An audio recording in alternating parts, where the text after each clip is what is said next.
We have 10 participants so far.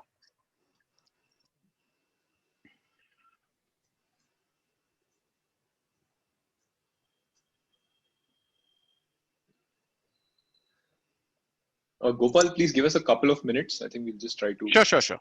send out a few reminders to our students.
Um, is there someone from the IT here? Divita, I'm getting a few students who are saying, student messages saying that they're not able to join the conversation.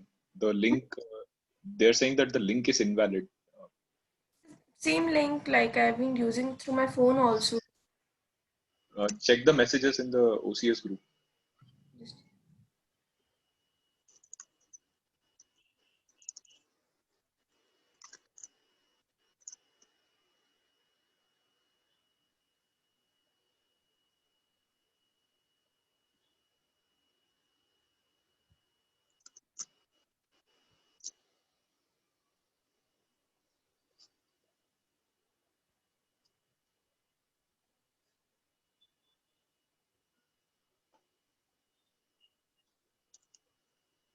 Hi, everyone. Thanks for joining us today. We are just waiting for a couple more minutes and then we'll get this session kickstarted. There's some students who are facing issues logging in onto Zoom. So we are just trying to solve their queries and then we'll start this session soon. Thanks.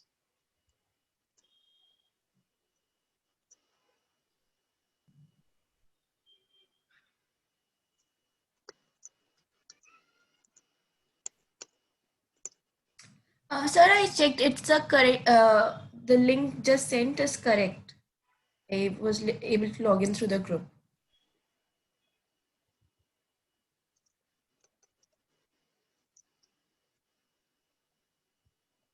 To, we'll get everyone now.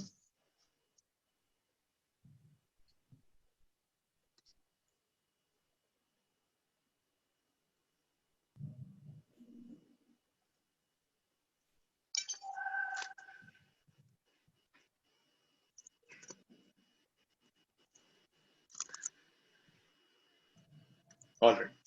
So the students are logging in. We've gotten the right link. Sure. Yeah, thanks Gopal for joining us again today on a Saturday morning. We know that you have a busy schedule on both Saturdays and Sundays. So thanks for taking time off for interacting with our students and also our OCS staff. So some of my some of my colleagues have also joined in. So thanks for taking your time out today. Um, so before I introduce Gopal, I just wanted to share like a quick note that I just came across a few weeks back, and I know that Gopal, you had also posted something along the same lines. Yeah. So I'll just read out an excerpt. Okay, so that will set the context for the kind of world we are living in.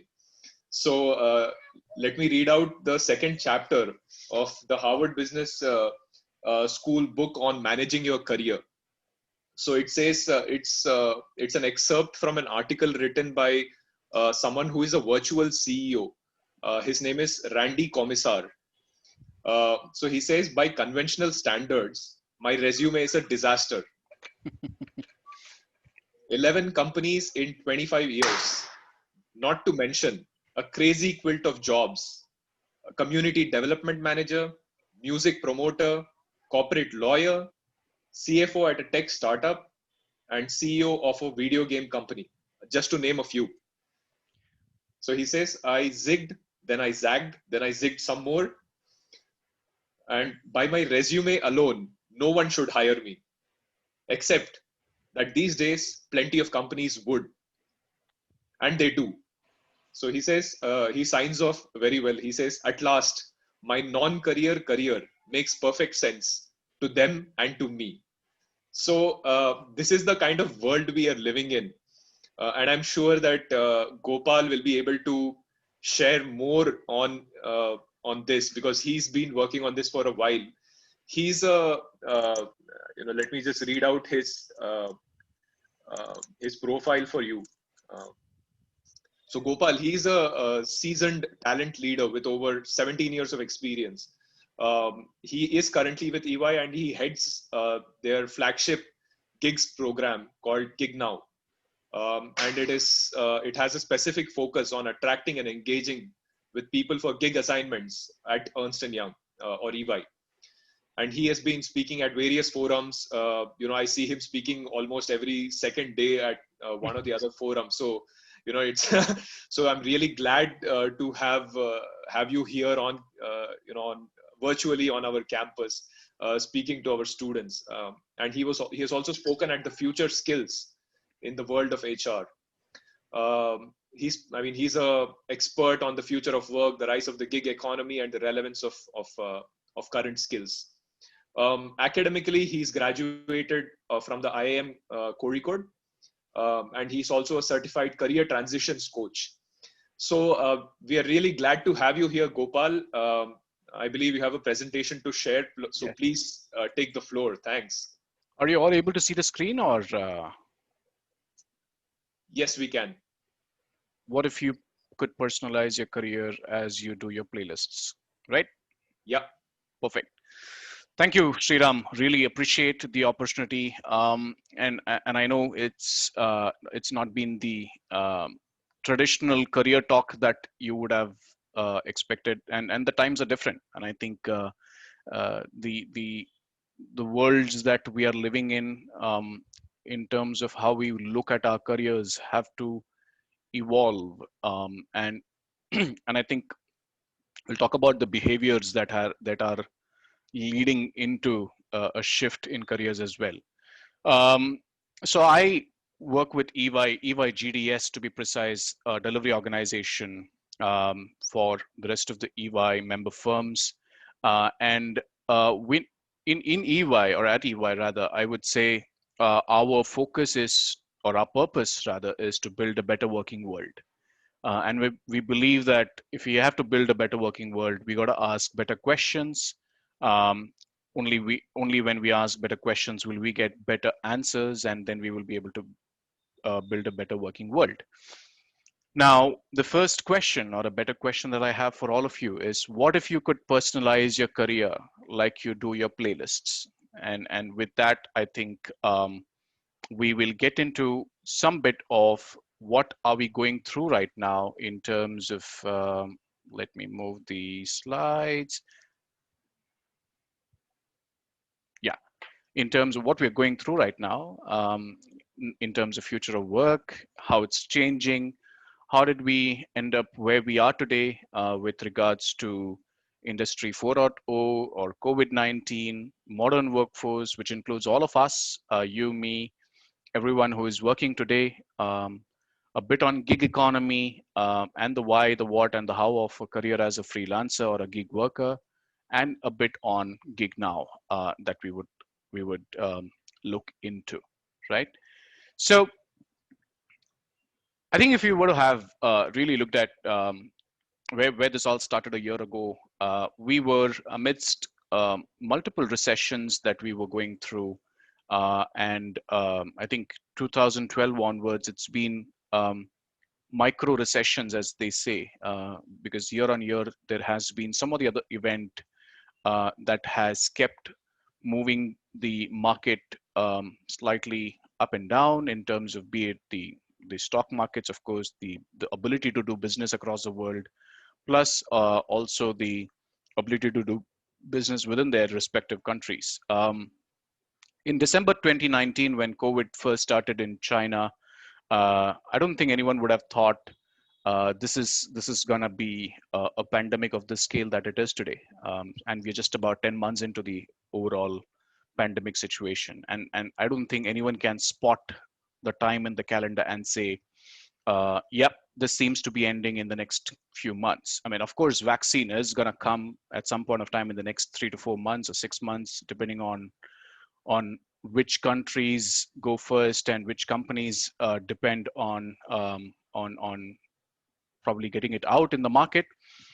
But the focus will be first the uh, anyone who is 60 years and above to begin with. First, I think first would be army men, doctors, and medical staff, and then would be 60 years and above, and then it would be kids, and then it would be people at large, people who are in the working age group. But all of this has had an extremely important and a really big impact on our lives, our careers, the way we do things, the way we have behaved in the last 10 months, and the way we would behave in the future as well. And it's a crisis. It's a crisis of health as well as economic all at once. Uh, Given the crisis and the lockdown, we would continue to see the impact of it where unemployment will rise around the world. There is an estimate of 25 million jobs that will be lost worldwide as a result of COVID, which is shared by the International Labor Organization. So how did we end here? And probably one of the first responses by any countries to the COVID situation was temporary business closure, which means I'll shut the operations, I'll lock down the country, and I would say we'll have to cut the chain or try to prevent the spread. And we, all of us, I mean, I don't think there is any country which did not impose lockdown. So, and in India, for the country of our size that we are, I think it was one of the most difficult decisions to have been taken, but we took it. Did it help or not? It did help. Currently, I think it's kind of fading away because of the rise in cases again. But the temporary business closure did have an impact on the business because if you see hospitality, if you see the aviation sector and several sectors for that matter, which were dependent on people coming into their premises, are probably the worst impacted today. Loss of customers on account of due to economic slowdown. I think it's a vicious circle. I don't take flights today. I drive down, and I think because of that, aviation industry is probably struggling, and I'm sure the kind of travel that we do today is only emergency or essential travels and not pleasure travels. And I think it has an impact on several other important I would say the ecosystem of aviation industry that has gotten impacted, and that's because of the economic slowdown, and it will further create loss of customers as well. The demand has been very erratic, and rather demand and supply both have been erratic. I mean, when the lockdown was going on, it was extremely high demand, very low supply. I think now it's a little inverse in many cases where there is extremely high supply in cases that are low demand, and I think it will continue to be that way till we find the balance. And I think there will always be parallels that people will draw on whether this is pre-COVID or post-COVID. And I think that will probably be something that we'll have to see through. Remote working was not an option for a lot of people. I mean, we saw that at least within EY, we went 100% remote working from I think 21st of March, and we continue to work from home, and we'll continue to work till we find vaccine. And even when vaccine comes through, I don't think we will ever go back to 100% working in office. We never were. I mean, we were always a couple of days work from home any which way. So I think we will just reevaluate that and figure out what we need to do differently now. Um, However, I think if you look at from a remote operations perspective in a manufacturing industry, in a medical industry or a health sector, I don't think that was possible for a lot of people.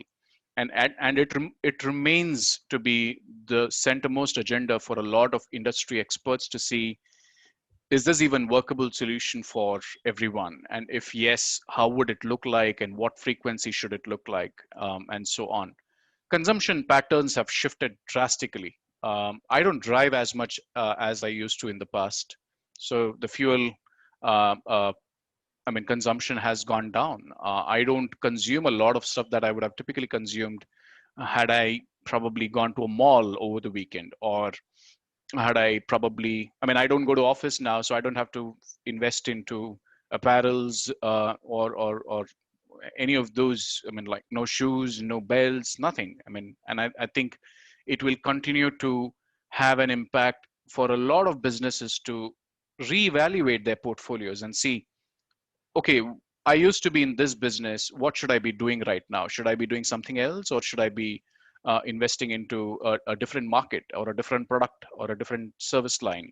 Um, Liquidity was a big challenge, and it remains to be a challenge even now, because a lot of people need corpus, need cash, but I think the economic or the banking system still remains cautious about whether this is the right time to give loans away, or should they be waiting for something more in terms of stimulus.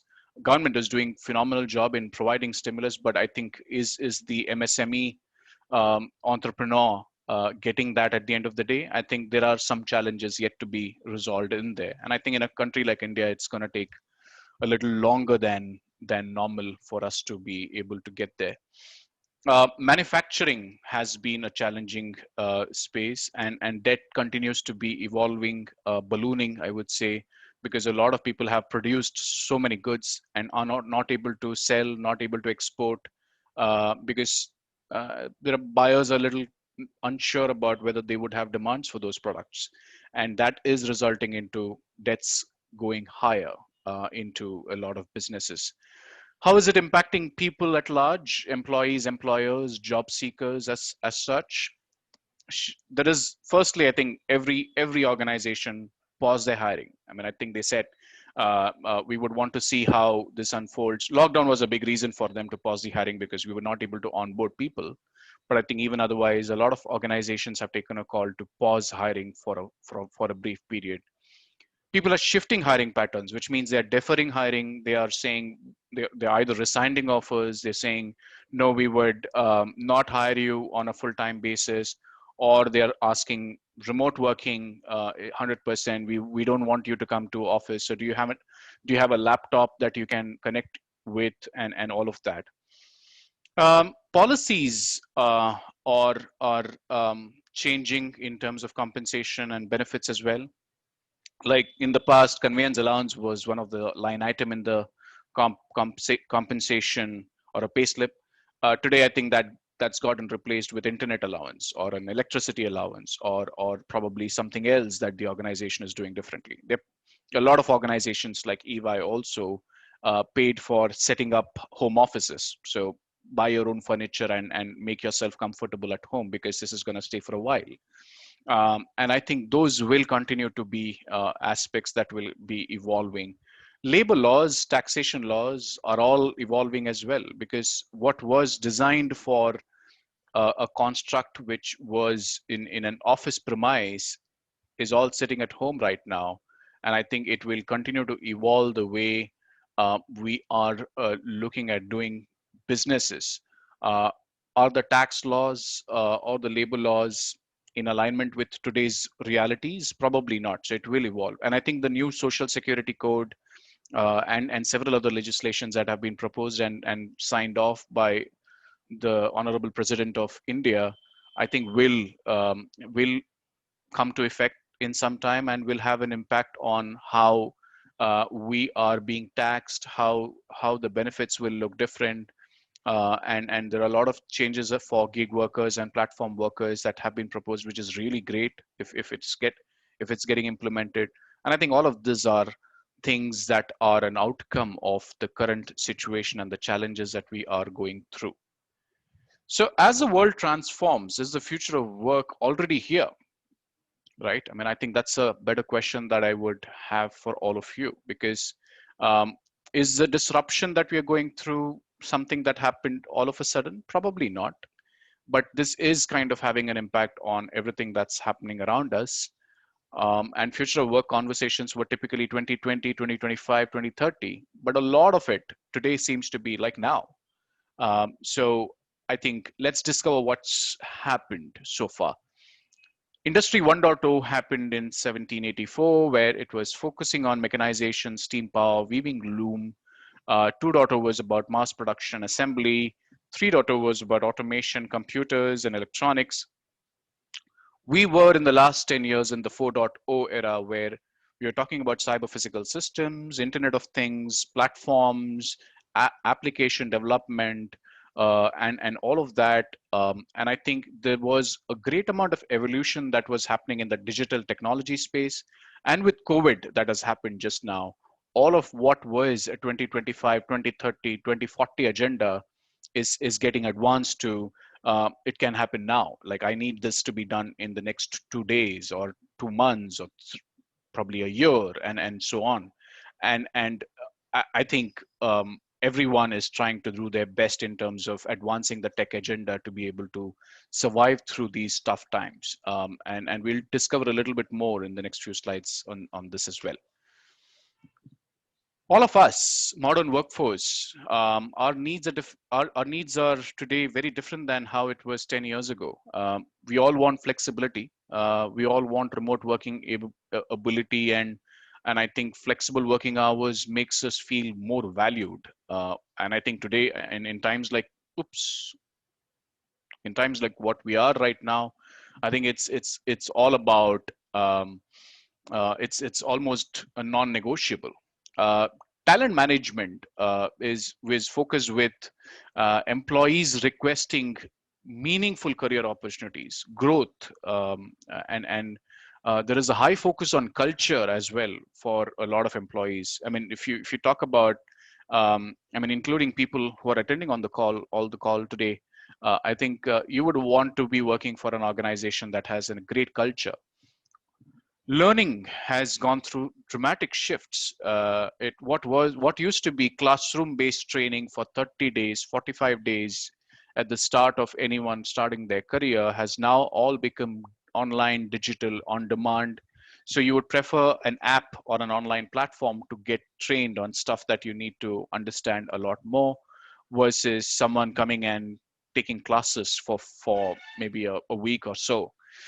um, we all love empowerment, and I think we love an environment where our ideas are welcomed, and we are being given an opportunity to share our diverse opinions and ideas.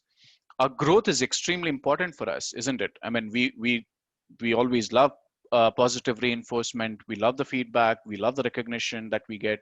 We want more recognition, timely recognition. It should not be that I did something and someone is recognizing me after 3 years or 2 years.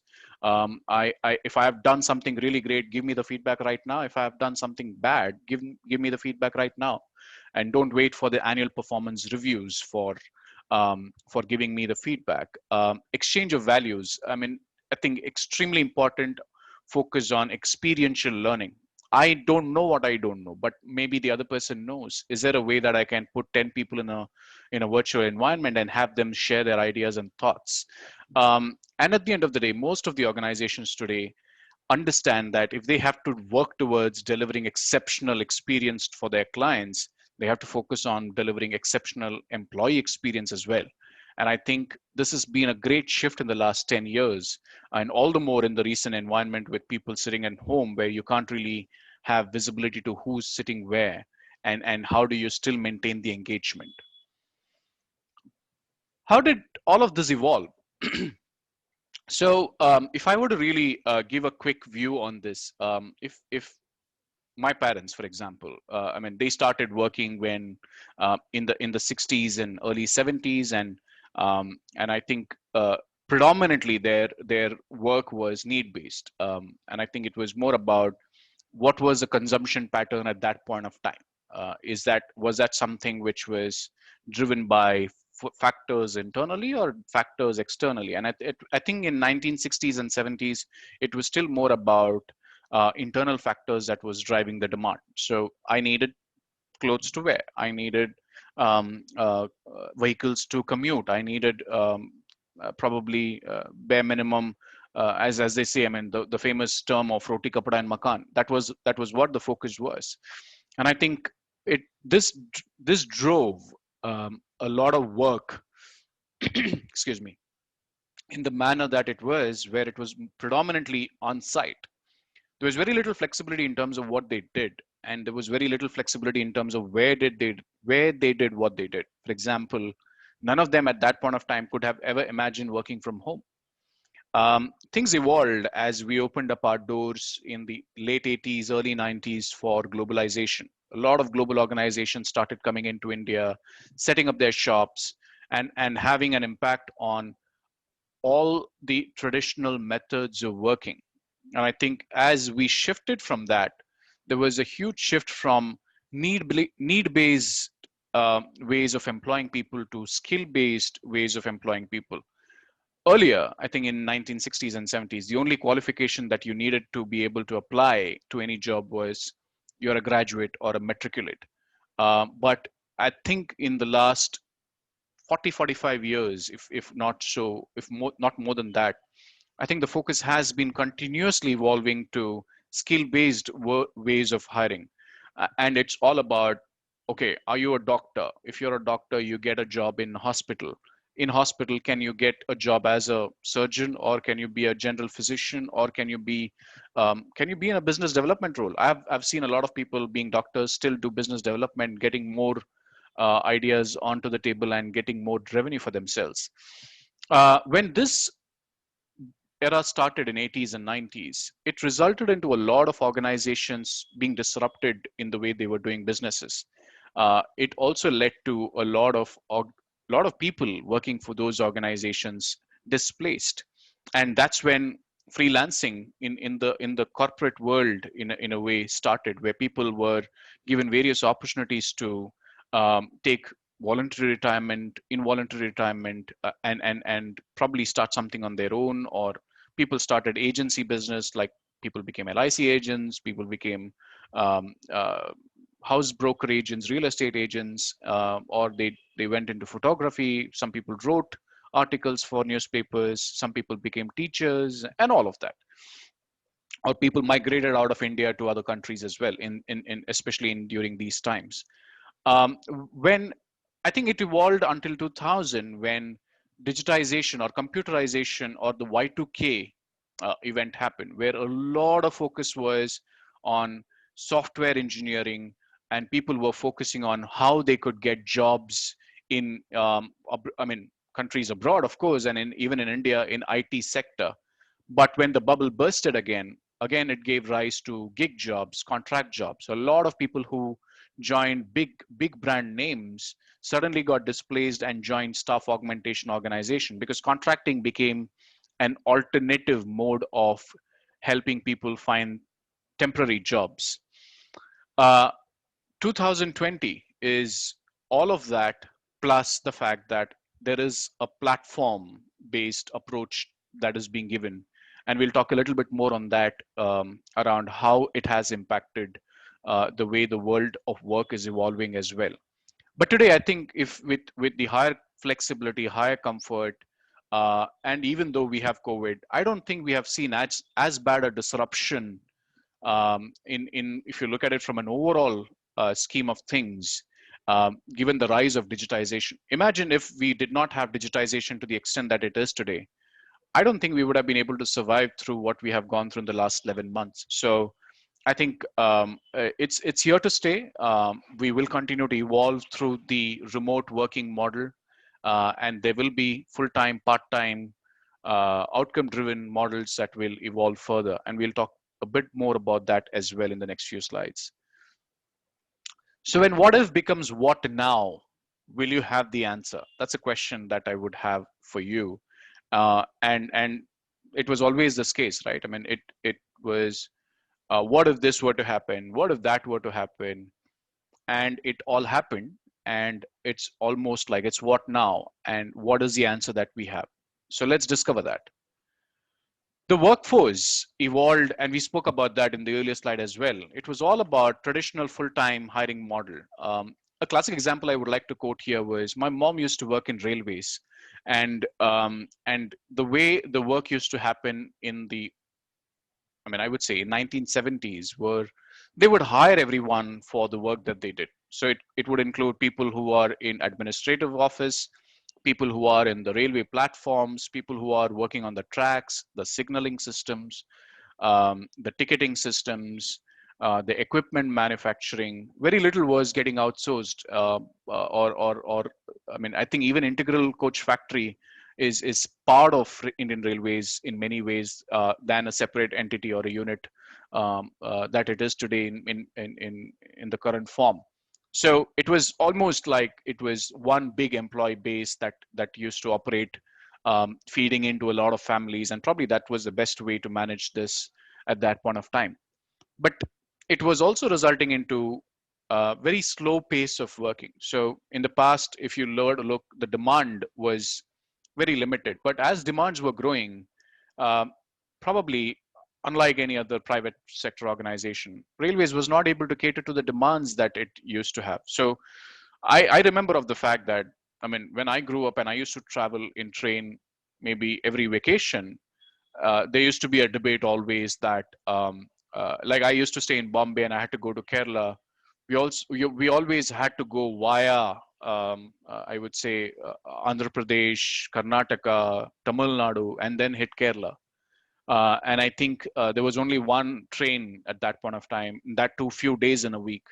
And as people started demanding a lot more, even after so much of demand, the railway's ability to launch new train was very limited because the focus was, of course, to maintain the operations and not grow as much. So the slow pace at which things were moving was not helpful at all, until Konkan Railway happened. And when Konkan Railway happened, it was a private PP. I mean, it was more like public-private partnership (PPP). That was a model that was devised, and it was the first time where we got access to best-in-class engineers, best-in-class folks who designed the entire architecture and probably was able to design, deliver, and execute that entire project. It took a while, it took a lot of time, and it hit several roadblocks, but it was a reality. And that really opened up growth plans for railways. Newer corridors were brought in.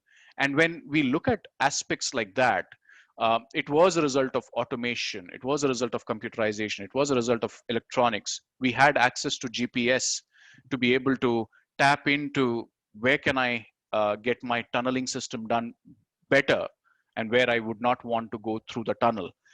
And I think this gave in a rise to hybrid model. And if I were to look at that, I don't think as part of the Konkan Railway services, anyone was 100% full time. We had part timers, we had consultants, mainly consultants, a lot of them. We had contractors as well. We had freelancers as well who would come and get things done. And that's how they operate. That has given a lot of agility and speed and collaboration to be able to deliver better services for us as consumers. And with all the changes that are happening from a demand perspective, we continue to grow at an enormous pace, and has given rise to focusing on lower cost, because they can't keep ballooning the entire employee base. And I don't think uh, rising the railway fares is still a decision of economics. It's still a political decision, and it becomes extremely difficult for railways to absorb all the cost and still keep maintaining their uh, balance sheets. And I think they have to focus, and they are focusing on low cost, optimize workforce, where possible, digitize it. So, for example, ticketing today happens completely digital. Even, I mean, there are very less number of ticket counters, except if you're in a rural area or a town or a village. Most of it in the urban areas, at least, gets done through IRCTC. And all of that, again, is a sharing model concept. Today, contracts are given, private trains are running, and all of that are going through full timers, remote workers, gig workers, virtual cloud, which means, like, the entire IRCTC construct is a virtual talent cloud. We don't know who's booking our ticket at the end of the day. It's a platform, but there has to be someone who has designed the platform. There has to be someone who has given the engine for payments to be taken care of, and all of that. So I think this is where we are already, and we need to really be open to look at what does this mean in terms of career propositions for each one of us, and we'll discover that as well as we move along. So gig economy, again, is nothing but how organizations and gig workers, freelancers, come together through a platform. And I think it's extremely important for us to understand that this is no different than what used to happen in the past. I'm just going to take a sip of water. So even today, in a lot of cities and towns, we see a lot of people standing in the morning for them to get the work. And I think these are the people who are highly skilled, be it a painter, be it a mason, be it someone who can do the interiors for you. And there will be one person who will come and probably delegate the work to that person, and move on. And every morning, the same thing happens, right? Predominantly seen in the blue collar job. All that got replaced by urban clap today. Um, Imagine cab drivers. They would all be standing in front of railway stations, auto stands, airports. All of that got replaced through Uber and Ola today, right? Um, Workers today, in the past, used to submit profiles for the work that they would want to apply through an physical mail. Then came in the email system. Then came in Naukris and the LinkedIn's of the world. And all of that has now been digitized, where I think through a platform, anyone is getting work and getting access to work in an organization. So platform based economy is continuing to grow big, big time in many ways. And I think it's going to completely disrupt the way we are looking at work. And I think it's extremely important for us to see how best we can continue to move forward, adopting and adapting to the platform based economy. So, a bit interesting facts for you all to look at, right? While this is predominantly the US side of the story, it's a 1.5 trillion market. And over 77 million freelancers are currently operating in India, Europe, and US. India added 1.2 million flexi workers since 2015 and is expected to employ 6.1 million by 2021. Right, 55% of gig workers also maintain full-time or regular jobs. Though this number may be slightly different for Indian context, because we still don't really openly talk about dual employment, and it's a challenge. Maybe that changes in the next few years. Close to 37% of full-time workers, freelancers, and independent gig workers are relatively young, between 21 to 38 years, uh, predominantly the age group that we all belong to. So Is post-pandemic a struggle or an opportunity, right? 60% organizations are gauging increased share of gig workers to reduce the dependence on full-time workers, right? India's gig economy is projected at 455 billion over next 3 years. And Upwork, the one of the largest freelancing websites in the world, has seen 50% increase in signups since the pandemic began. Yet many are now vying for work and pitching their services at a lower rate. And we'll talk a bit on those aspects as well. So why is it happening in India, and why is COVID the only reason? The answer is no. I think we all were looking at um, a, a better alternative for ourselves, an alternative where we could probably get out of the daily grind and uh, choose something fluid, where I get to work for a few days in a week, few days in a month, or a few hours in a day versus what I'm doing today. The Startup India initiative, which probably was fueled by the rise of the Paytms, the Ubers, and the Olas, sorry, were also giving a rise in startups, the number of startups in India, and I think access to foreign cash was a lot more easier between 2012 to 2018-19. And that's going to continue to have a big impact in the way we are creating entrepreneurs. Freelancing platforms are, I mean, I would say getting designed every day, every minute as we speak, and will continue to be creating niche for themselves. Either they'll create a big niche for themselves, or they'll get absorbed by big giants for the value that they bring onto the table. The current situation, of course, has both upside and downside. Beneficial, of course, for individuals and organization, because remote working is possible. um, Less financial instability. Even if you were to have lost your full-time job, you could pick up any gig anywhere, any point of time. And probably if you were to choose to become a full-time gigger or gig worker, you could probably be living unaffected by job losses because you're moving from one gig to another. And I think that's what is the new phenomenon that's something that we're going to see. And the digital workforce, people like all of us today, um, the trend says that we will continue to grow with, we have 10 million people already in the digital freelancing workspace. And in the last 10 to 12 months, we have seen 40% of Indian freelancers are making more money than they made in the past several years of their going live.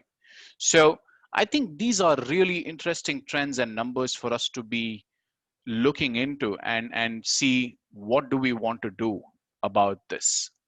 So is the career you aren't considering today the best choice for your tomorrow?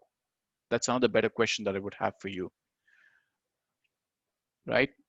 Who is a gig worker?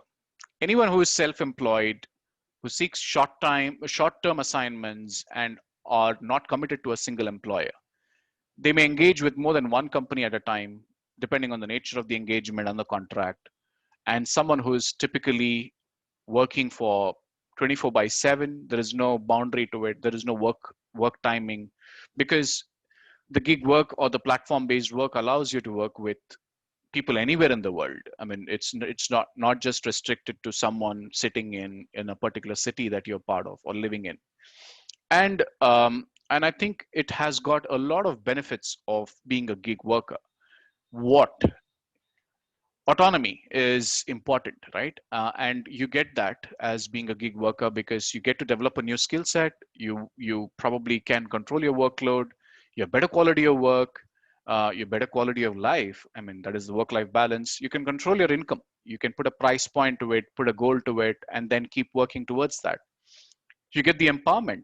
You get the understanding of the current market trend. You can introduce or be part of an online labor market.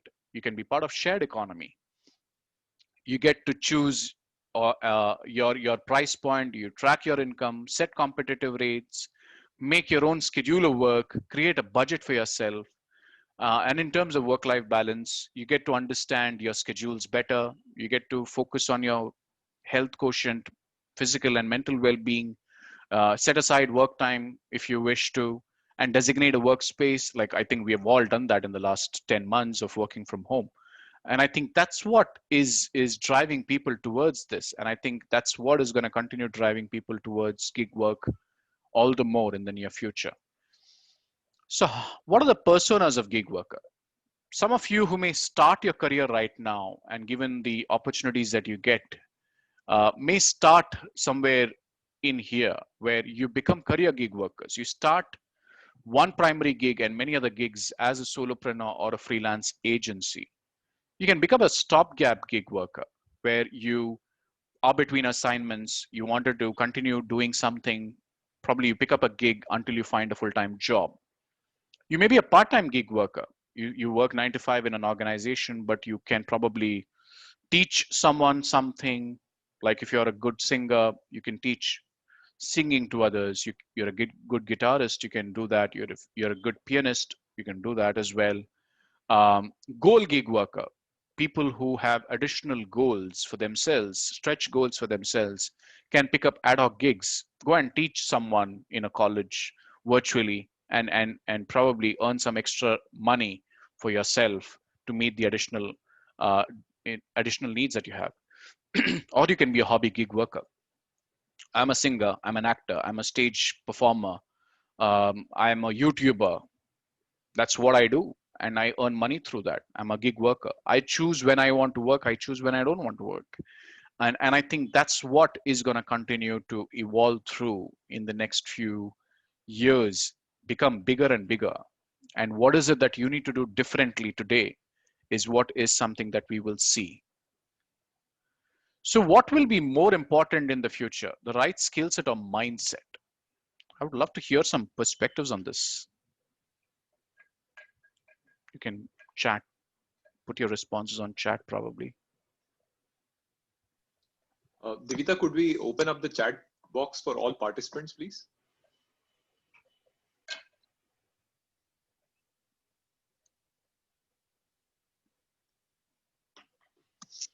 Or you can unmute yourself and speak through as well.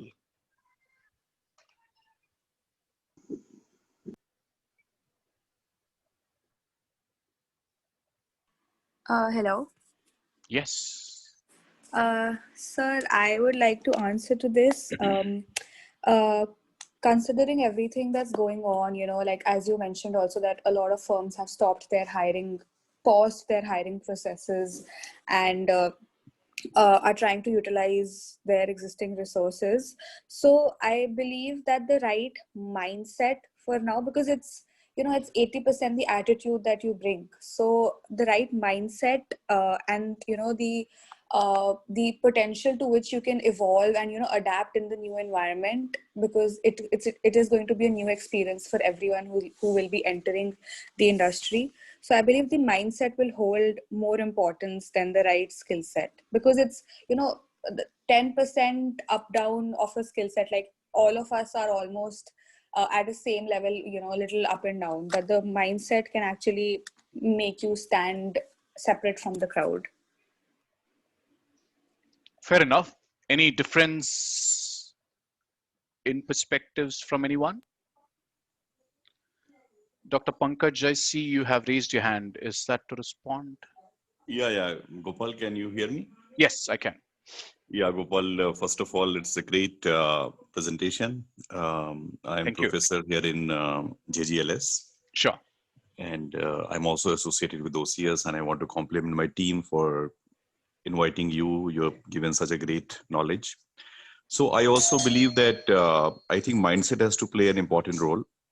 And gone are the days now where somebody will just got a job and they will just maybe somebody getting rusting and not improving themselves, but a gig worker will always keep on updating as per the, as you rightly said, that they'll be always keep on seeing the market, developing themselves, and also reclaiming their life all the time, because it is not about distinguishing between work and life, but whatever they are doing with passion, with love.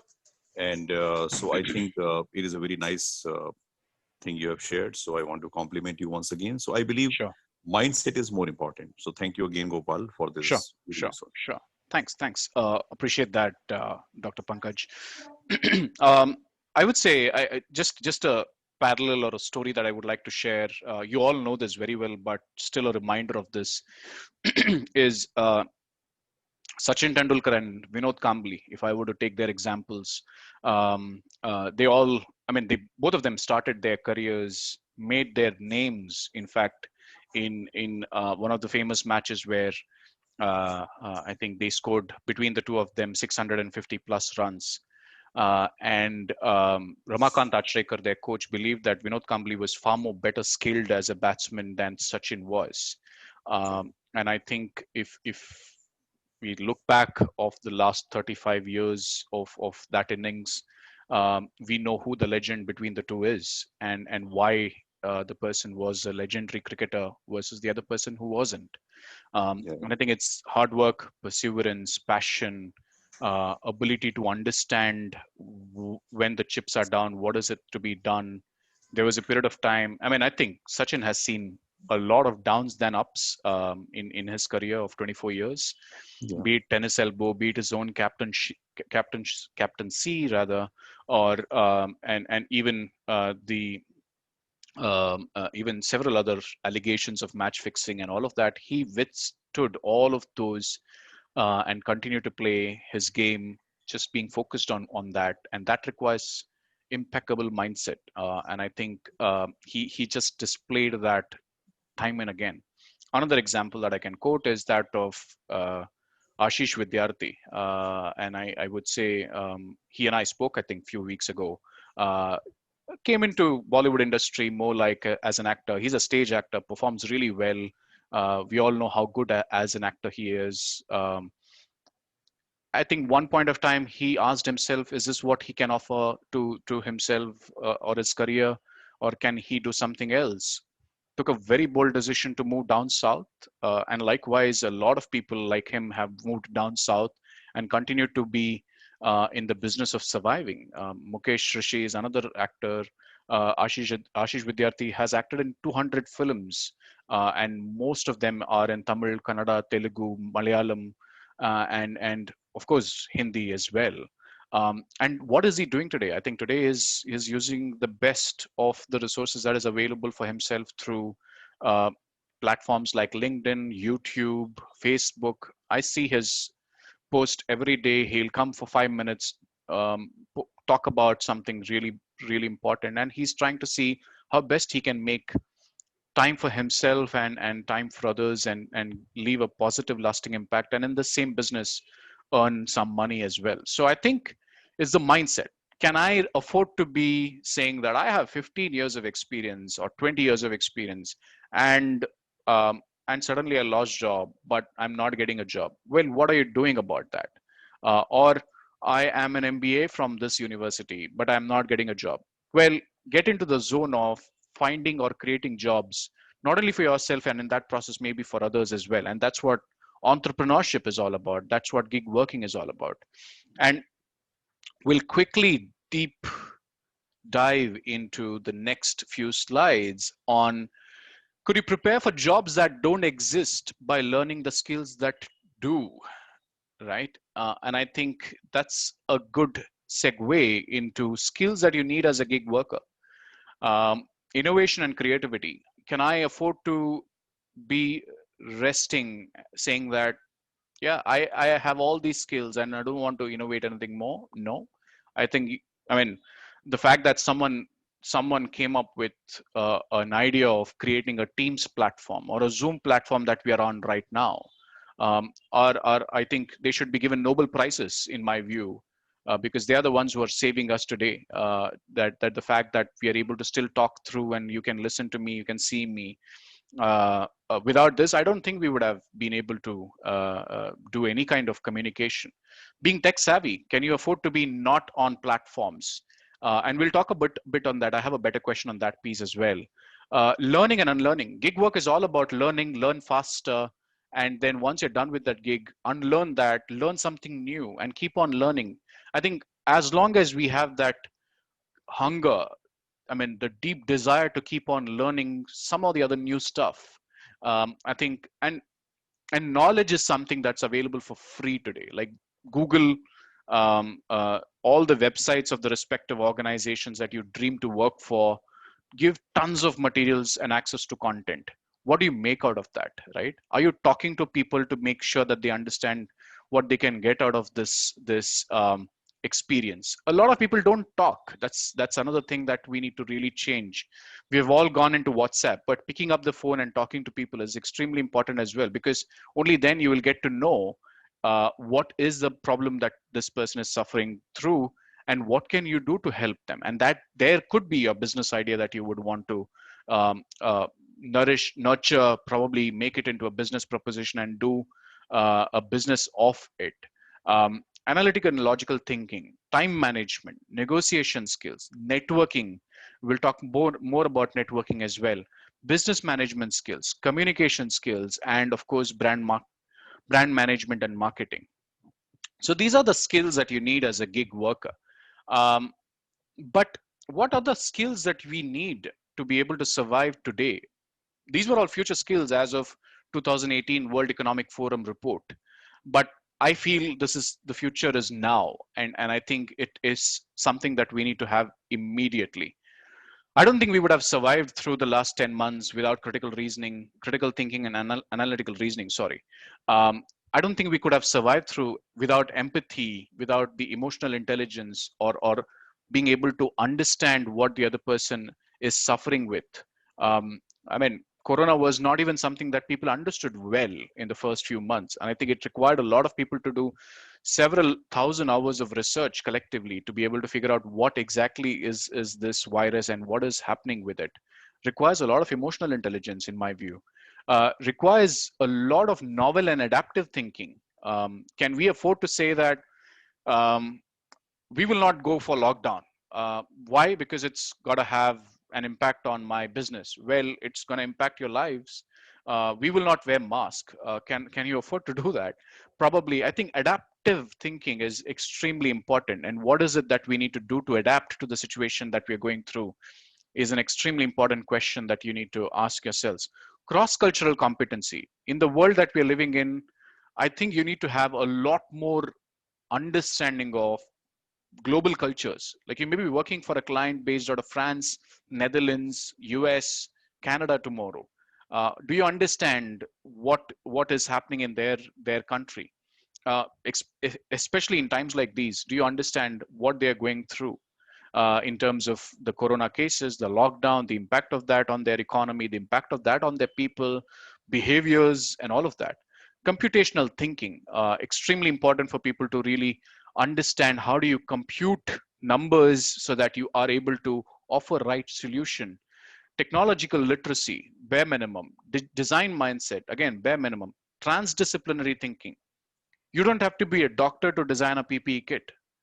A PPE kit was and has been designed and will continue to be designed by someone who understands what doctors go through.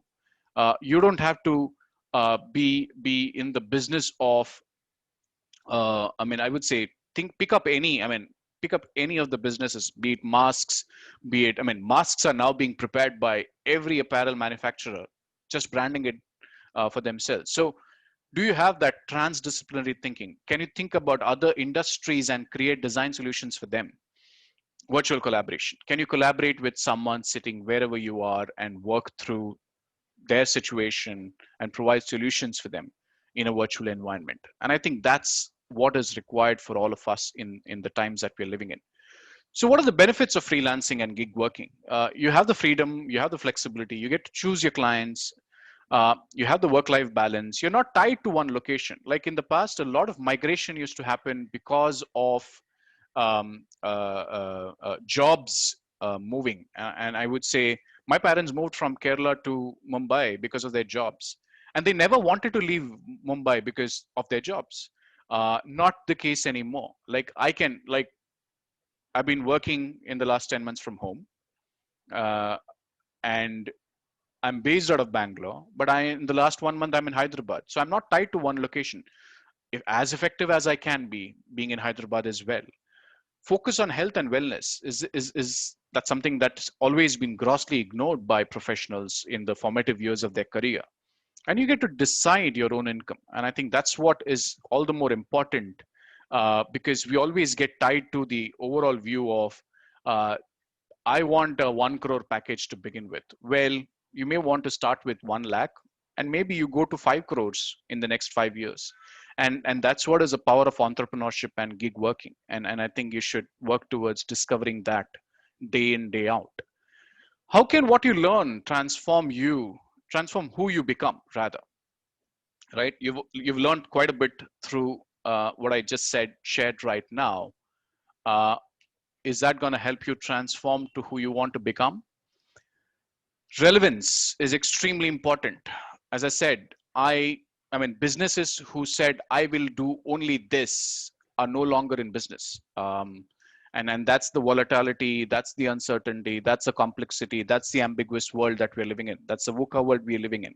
Um, and and and we will probably continue to see disruptions, maybe not of this magnitude, but maybe micro disruptions even in the future.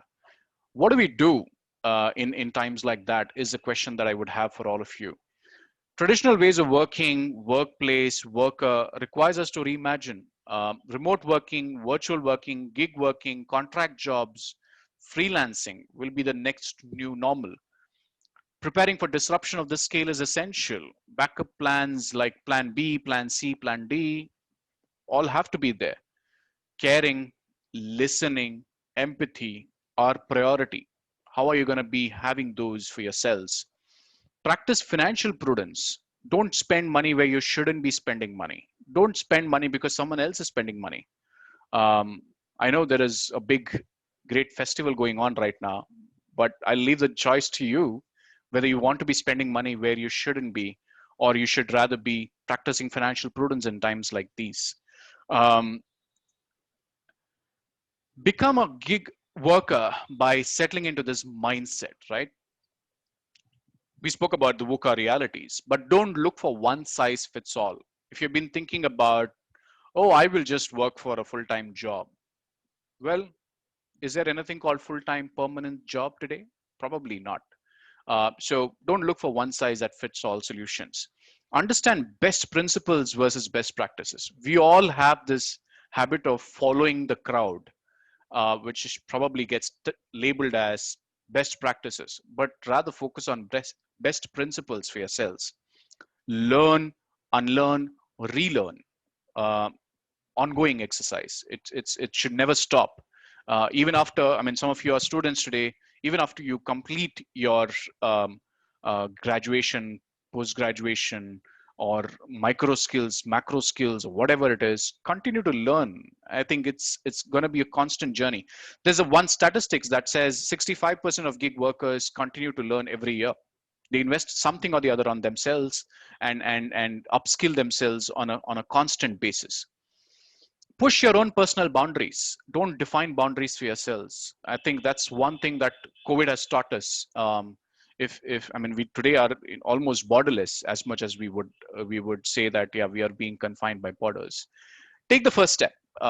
Create disruption. Don't wait for it. I mean, we've always been waiting for disruption and then think that, oh, what do I do now? But create one. Maybe that's a different way of looking at it. Ongoing communication.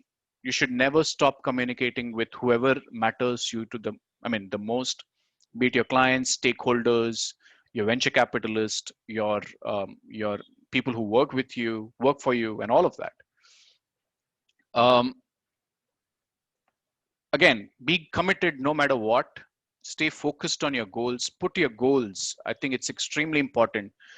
Get into any organization, any opportunity, form a goal for yourself. Say that in the next 2 months, 3 months, 6 months, 18 months, this is what I would do. This is what I would achieve. They say you need to have a bag goal, which is like big, hairy, audacious goals, because that's what is needed. Because otherwise, you will not move. Think about it as you getting a chance to bat first in a 2020 game. Unless and until you don't put a score in front of the opposition, you would not even have a chance to win. And if you go to the field thinking that, yeah, I'll see what happens, you'll probably score 120. But nothing less than 200 gives you a winning chance in times like these in the 2020 format. Set priorities, be productive, right? Create an action plan and a timeline for it. Practice patience, extremely important. We are all right now going through an extremely anxious times. Can we do something to practice a lot more patience? Problem solve with yourself. Be your own boss. Be mindful and be accepting. Times like these probably are not going to come again, or has never come in the past as well. What can we do to understand and have the right empathy?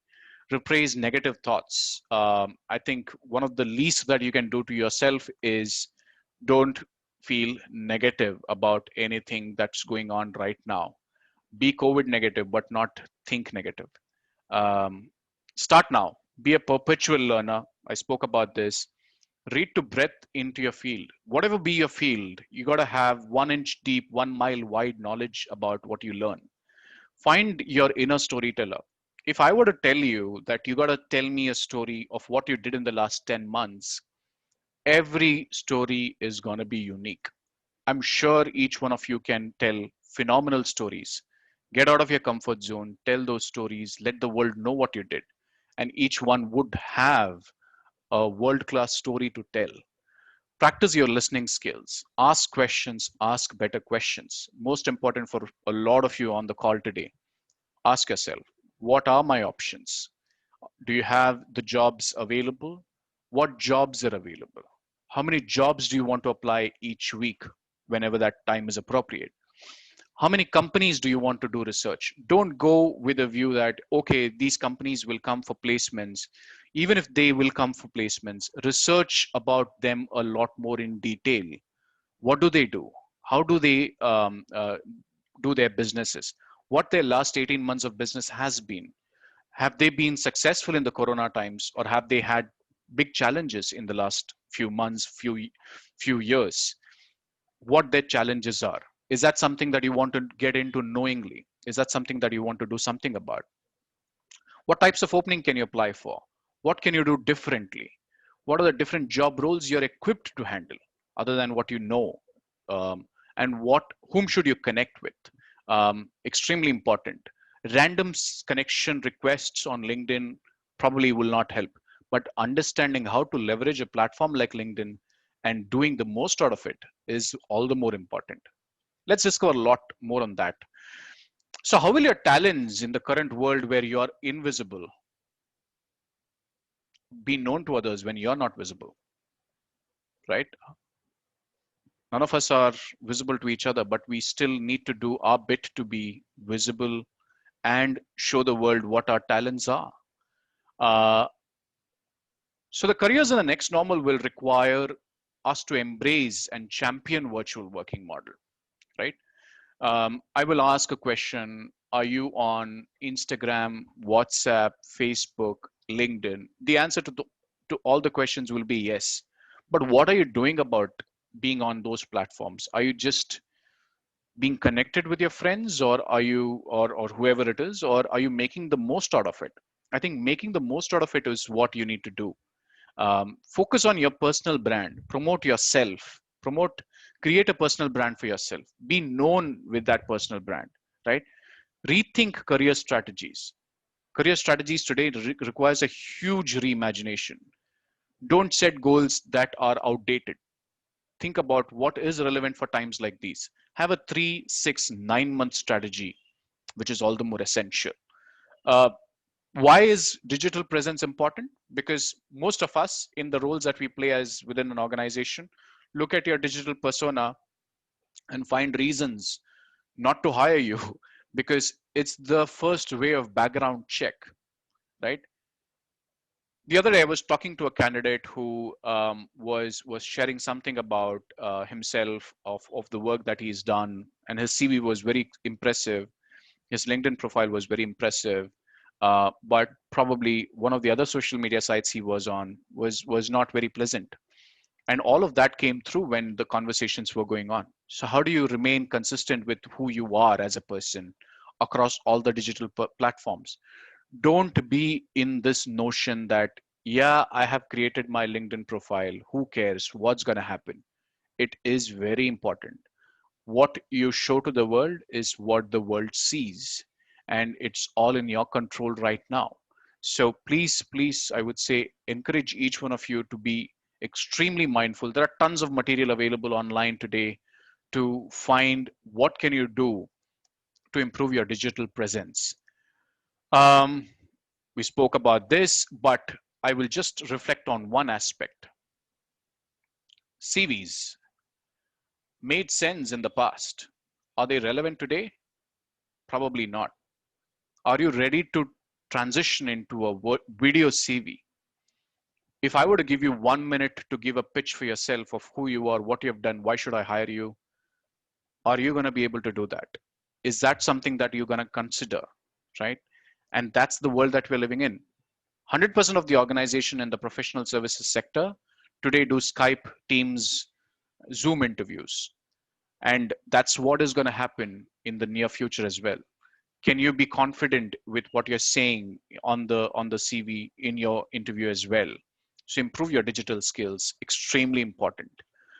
So could being at your best help us build a better working world?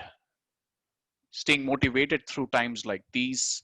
We spoke most of this in the earlier slides as well, but the key message that I would want to leave you with is do not be in your comfort zone.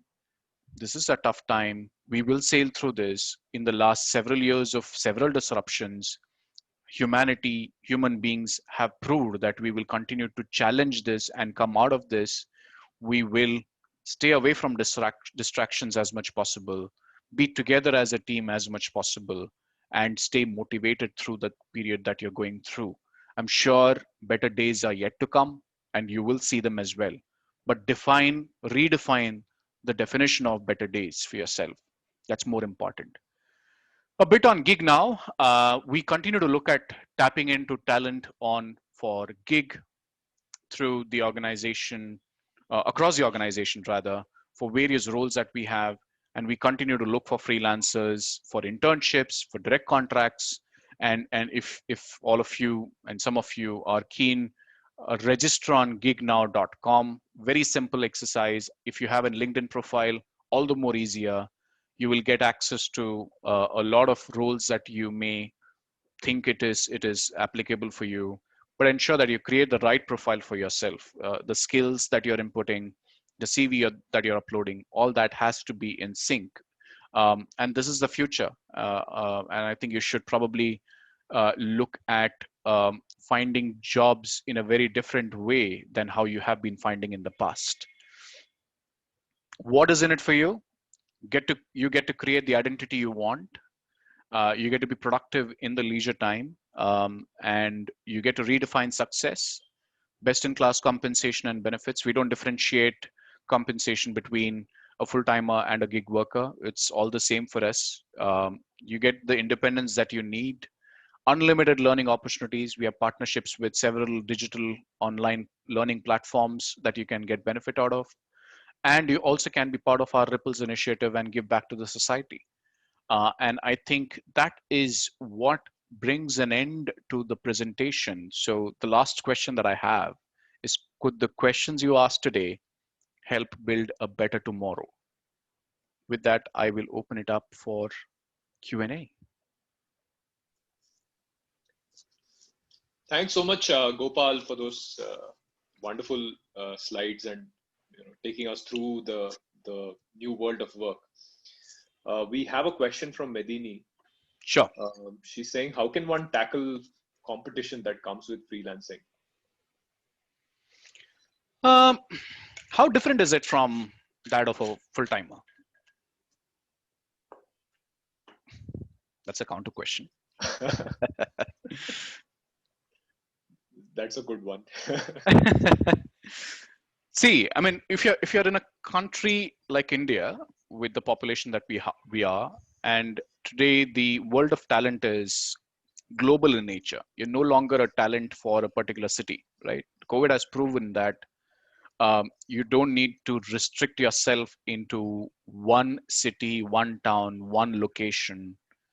Um, if you have a laptop, if you have internet connection, if you have the right tools, platforms to collaborate, you define your own competition, right? I mean, I would strongly recommend you all to read. I mean, I'm sure you would have all read it as well. There's a wonderful concept called blue ocean strategy. and there is a book on that as well. Uh, there are 6 steps to differentiate your cells. I have written a blog on that myself. You may want to go and look at that in LinkedIn. If you all probably look at my profile, you'll find it there. Find it there. And I think make competition irrelevant is what I would say. Thanks, Gopal. There's one other question from Jayant. Sure. Jayant, I'm not sure I understand your question correctly, but I think the last question is the one that is relevant to the topic we have at hand on the gig economy. So he's wondering if we are ever going to go back to normal physical life, or are we here for good in the digital world? I don't have a crystal ball, my friend. But I would say let's take. I mean, as they say, we are playing a 2020 match in a test match format. We have to take it one ball at a time.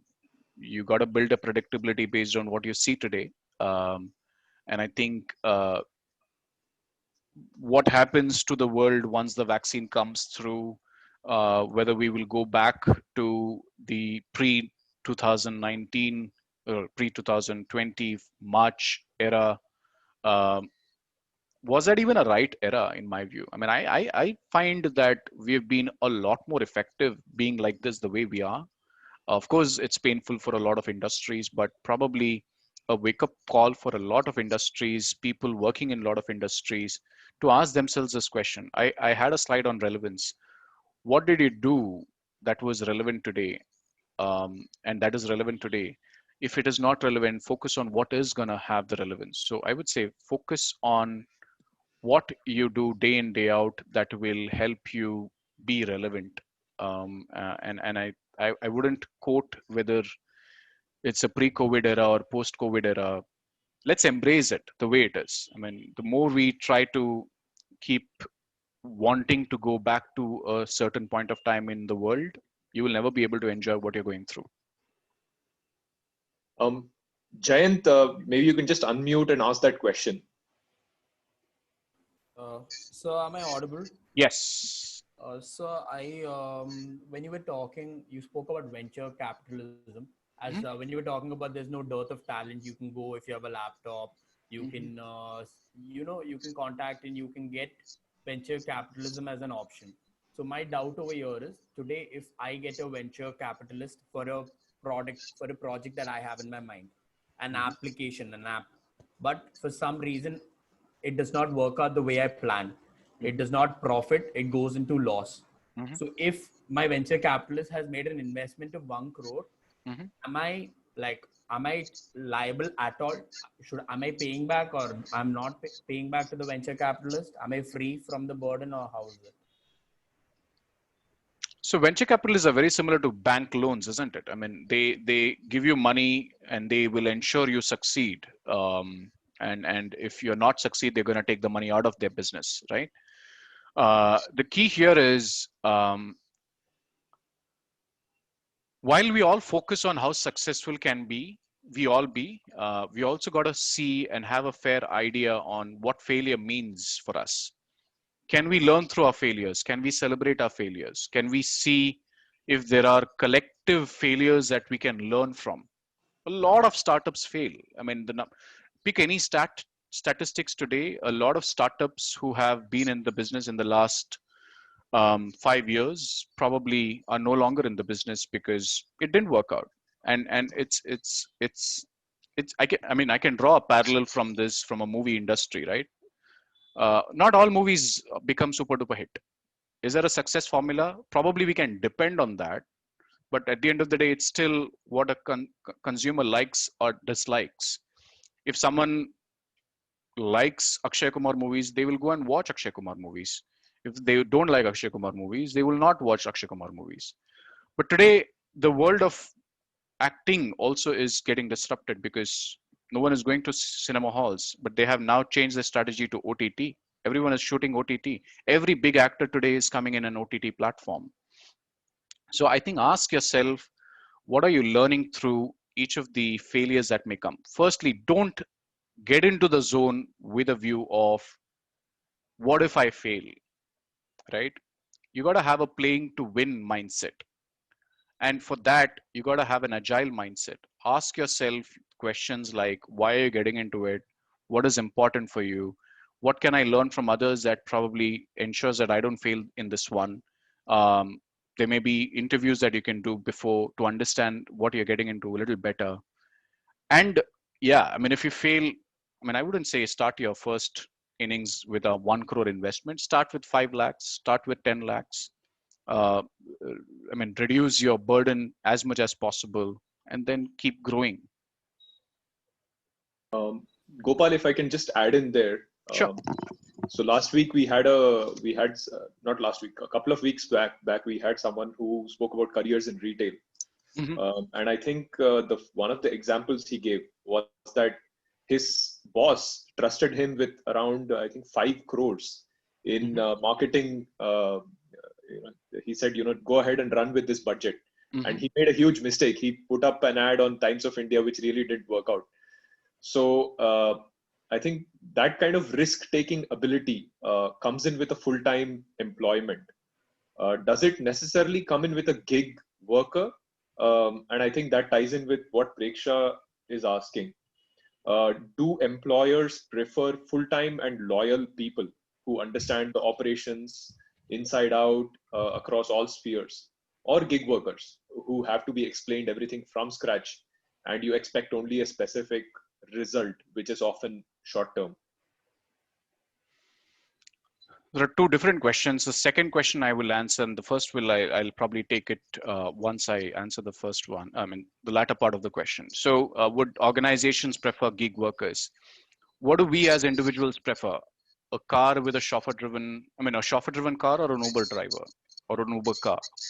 And why do we prefer an Uber or an Ola versus investments that we would want to make in buying a new car and employing a driver for us to go from one place to other? I think as human beings, our focus is on doing more with less, right? And when I say less, doesn't mean less in terms of quality, less in terms of quantity. Doing more less with less in terms of being more efficient with what we are doing. We already have a carbon footprint issue. We already have a lot of other uh, uh, economical aspects to take care of to be able to say whether this is the right thing to do, right? A lot of factors are driving us towards gig working. It's not just the cost per se. It's more about doing more with less attitude or a mindset. So if you ask me from an adoption perspective, India still may be very nascent in terms of leveraging gig workers, but they will get it. I mean, like if an organization like us is uh, in focusing so much, investing heavily, like I had no business to invest my 1.5 hours with you if I was not so serious about what I'm doing, right? And I think that is what is going to happen a lot more. People will see the benefits out of it. Loyalty for the transaction is what I expect, not loyalty forever. There is nothing, there is no concept called loyalty forever. We all know that we all move jobs for better prospects, better growth, better uh, pay, better people to work with, better location to be getting an experience. If focus is on experience and exposure, you're gonna get that in plenty on both the sides. Even as an employer, I'll get better quality of talent, better skilled talent by adopting to gig work model, and I think that will continue to evolve. The first part of the question was around I don't think I quite understood the piece of difference, but I think uh, the risk is there on both the sides. Depends on whose money you're gonna use at the end of the day. If you're in a corporate environment, you have multiple approval channels to really go through, which at least reduces the risk per se. But if you're more an entrepreneur, I had one of the slides where I had said, be your own boss. Being your own boss requires you to have a very different mindset. You will not always be able to hire people to tell you what should you do, what should you not be doing. A lot of times you got to have crowdsourcing philosophy mindset. For example, if you don't know what you should be doing, ask someone. There are a lot of people who are startup coaches, startup mentors, who can give you guidance, probably even for free, to say that, yeah, do this, this will work for you. don't do this, don't work, it will not work for you. And I think that's what is needed for you to really tap into. Thanks, Gopal, for that insightful answer. I think that conviction with which you're saying, that the gig economy is going to be here. It's going to hit India soon. It is already. I It's mean, already, yeah. let's be clear. We are not preaching any new concept that is gonna come. Gig has been there for ages in India. Our entire movie industry, our entire cricket industry, I mean, the fact that we do IPL today. What is IPL? Nothing but a gig way of working, right? Where is the loyalty there? You're loyal for that particular team that you're working with on that particular day. Rohit Sharma can play for Delhi Daredevils as well as next season can play for Mumbai Indians. Likewise, any player can move anywhere. And I think it's the skill that you have that's what is going to matter the most. What you make out of that skill is what is going to be seen. And that's what gig economy is all about. Why do we love 2020 IPL matches? It's because of the variety that it gives you. And that's what we as consumers, we as audience, we as human beings want today, variety. And that's what is driving gig economy. And that's what it will continue to drive gig economy. It's just that it's gonna get started a lot more in the services sector that probably hasn't seen this. But trust me, everyone wants it, both the sides, and it will continue to grow bigger. This has so many implications. Is there someone else who has a question? We have only 3 minutes, so I think we have time for one question.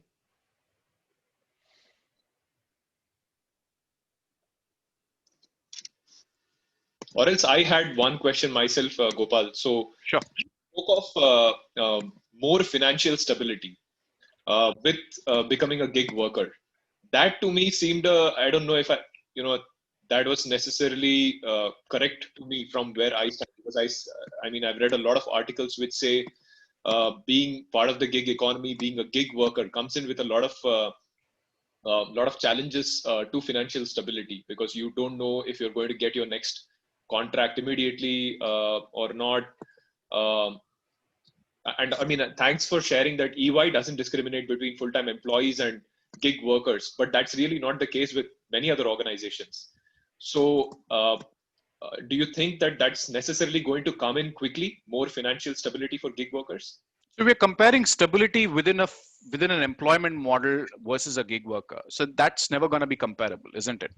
Think about it from a perspective that if you were an entrepreneur and if you were to be doing what you're doing. So for example, if I would have been given an opportunity to restart my career today, and for that matter, that's open for everyone on the call as well. You're no longer restricting yourself to a pay package from an organization, right? I mean, you're going to have multiple views of doing work and getting paid for it. So you get control of the finances, not someone else. And that's what I meant by financial stability. It means you have control and predictability on the work that you do. So the notion of I don't know where my next paycheck is coming from, well, you got to know that as a gig worker, the onus of working, getting the paycheck done is on you. That's what gig working is, or that's what entrepreneurship is all about. We can't do the gig working with an employee mindset. Like, I mean, we can't come to open a shop and say, ha, yeah, let me see who's going to give me work today. Well, what are you going to do to get the work? Like, are you on all the platforms? Are you writing to 10 more clients? Yes, it's going to take a very different approach for you to win clients, win work. But that's part of the game. And that at times can be giving you 100 rupees, that at times can also give you 100 million. And that's when the control of how fast you want to drive is going to be with you. Sky's the limit, right? I mean, you really need to ask yourself the question as to, are you doing enough in that space? Great. And Gopal, I think one last question is, can our students from bachelor's programs, master's programs cutting across banking, finance, government and public policy, journalism and communication, law, business, can they join the Gig Now platform? And yeah, absolutely. It's open for all. It's open absolutely for all. You will get triggers of any opportunities that comes in that space between EY GDS and EY India as well. So be on the look for what's coming your way in terms of the opportunities. I mean, it's an automated uh, uh, email that you will get the moment there is an opening that matches your skill set. Exactly like when you get an alert when the Great Indian Festival is live. So just be on the platform. I think it's extremely important for you to get visibility to what's happening. We'll keep doing a lot more engagement activities in the next few months, and we'll look forward to be in touch. Many thanks, Gopal, for joining us again today. It was really insightful. Thanks for spending time with us on a Saturday morning. And thanks again to my colleagues and students who have joined us today for this call. And as Gopal mentioned, we'll be glad to have him again when we have more students logging into the portal and using EY's Gig Now platform, and then we can drive adoption further by having Gopal again here Sure. on campus.